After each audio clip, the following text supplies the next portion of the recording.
Jika hari ini adalah hari terakhir dalam hidup kita, apa yang paling kita sesali?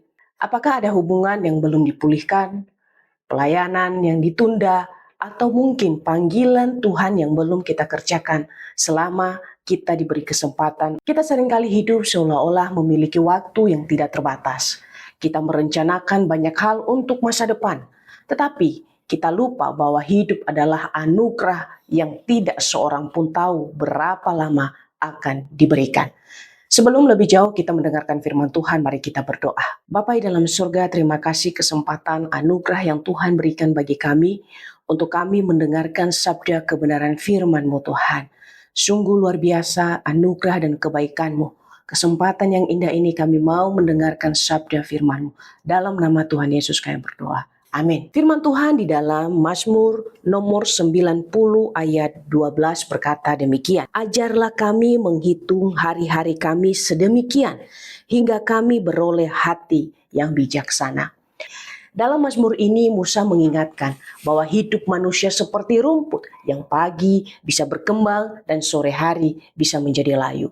Karena itu Musa berdoa kepada Tuhan. Ia berkata, ajarlah kami menghitung hari-hari kami. Menghitung hari-hari bukan berarti hidup dalam ketakutan akan kematian, melainkan hidup dengan kesadaran bahwa waktu yang Tuhan berikan sangat-sangat berharga. Seringkali kita terlalu sibuk mengejar hal-hal yang sementara sehingga kita melupakan hal-hal yang kekal. Kita menunda pertobatan, menunda pengampunan, menunda melayani, menunda melakukan kehendak Tuhan karena merasa masih banyak waktu. Padahal tidak seorang pun mengetahui kapan Tuhan akan memanggilnya pulang ke rumah Bapa. Maka yang menjadi pertanyaan yang penting bukanlah berapa lama kita hidup, melainkan bagaimana kita hidup. Apakah hari-hari yang Tuhan berikan dipakai untuk mengenalnya, mengasihi sesama, dan melakukan kehendaknya? Ketika kita menyadari bahwa hidup ini sangat-sangat singkat, kita akan belajar menghargai setiap kesempatan yang Tuhan berikan dan hidup dengan tujuan yang benar.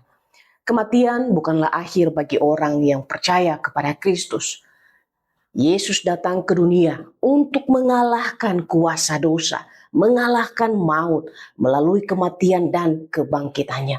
Karena itu, bagi orang percaya, kita dipanggil pulang oleh Tuhan bukanlah memasuki kegelapan yang begitu mengerikan, melainkan memasuki persekutuan yang kekal bersama Bapa.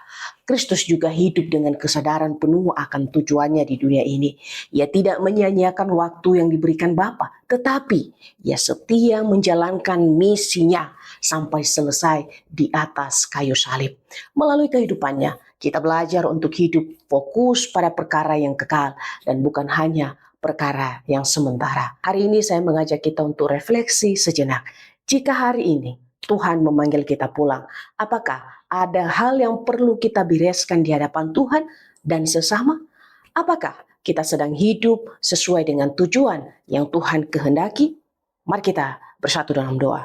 Bapa di dalam surga, terima kasih untuk firman Tuhan yang sudah mengingatkan kami bagaimana seharusnya kami hidup di dunia ini Tuhan. Kadangkala kami mengabaikan anugerah yang Tuhan berikan. Kami hidup sesuka hati kami. Ampuni kami Tuhan. Terima kasih Bapak. Dalam nama Tuhan Yesus kami berdoa. Amin.